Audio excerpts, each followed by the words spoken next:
పద్మభూషణ్ బాలయ్య పద్మభూషణ్ అవడం చాలా సంతోషంగా ఉంది.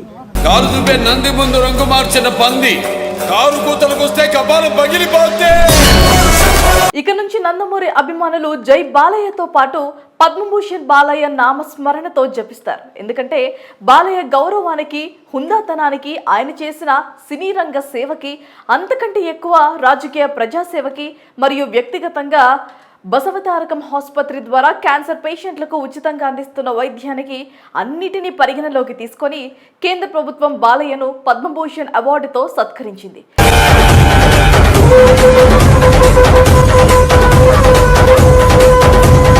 కాగా నటన అనేది ఒక ఉద్యోగంలా భావించకుండా ఒక కళగా ఆదరించే నటుడు నందమూరి బాలయ్య.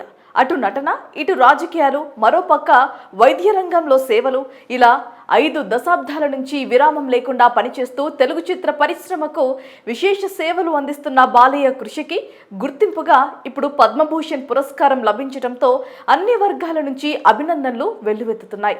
నా సేవలను గుర్తించి కేంద్ర ప్రభుత్వం నాకు ఈ పద్మభూషణ్ని ఇవ్వడం అన్నది వారికి నా ధన్యవాదాలు తెలియజేసుకుంటున్నాను. ఇక నందమూరి కుటుంబంలో అప్పుడెప్పుడో 1960లో ఎన్టీఆర్కు పద్మశ్రీ పురస్కారం లభించింది. ఇన్నేళ్ల తర్వాత నందమూరి వంశానికి పద్మ పురస్కారం లభించడం ఇదేనని చెప్పుకోవచ్చు.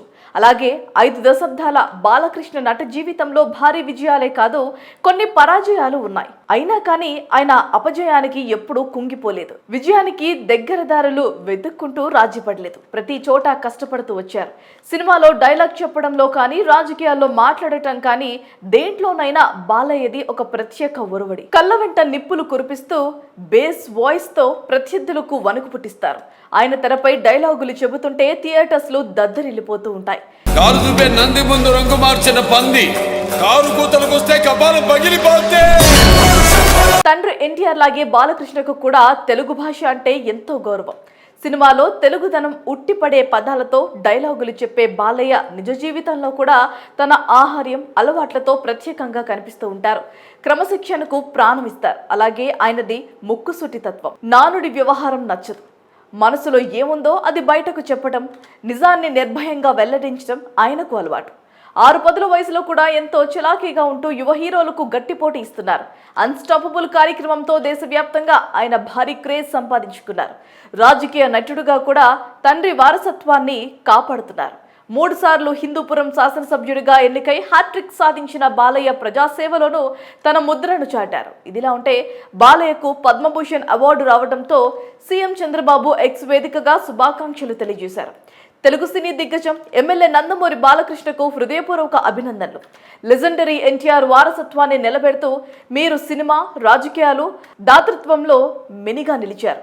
ప్రజా సంక్షేమానికి మీ అంకిత భావం, ప్రత్యేకించి బసవతారకం క్యాన్సర్ ఆసుపత్రి ద్వారా లెక్కలేనన్ని జీవితాలకు స్వాతంత్ర్యం చేర్చారు. లక్షలాది మందికి స్ఫూర్తినిచ్చారు. మీ సేవలకు ఇది నిజమైన గుర్తింపు. దయాగుణమైన ప్రజానేతకు తగిన గౌరవమని సీఎం చంద్రబాబు అన్నారు. ఇక ఆ తర్వాత మంత్రి లోకేష్ స్పందిస్తూ పద్మభూషణ్ అందుకున్న మీ అందరి బాలయ్య, నా ముద్దుల మావయ్య బాలకృష్ణకు అభినందనలని తెలియజేశారు. అలాగే జూనియర్ ఎన్టీఆర్ తన బాబాయ్ బాలయ్యకు ఎక్స్ వేదికలో విషెస్ చేశారు. సినీ రంగానికి చేసిన కృషికి ఈ అవార్డు వరించడం గొప్ప విజయం అంటూ తెలిపారు. ఇక కేంద్ర మంత్రి కిషన్ రెడ్డి స్వయాన బాలకృష్ణ ఇంటికి వెళ్లి అభినందనలు తెలియజేశారు. ఇక ఈ సందర్భంగా బాలయ్య మీడియా వారితో మాట్లాడుతూ 50 సంవత్సరాల నట ప్రస్థానంలో ఈ అవార్డు ఇవ్వటం మంచి విషయంగా భావిస్తున్నానని తెలిపారు. ఈ అవార్డుతో మరింత బాధ్యత పెరిగిందన్నారు.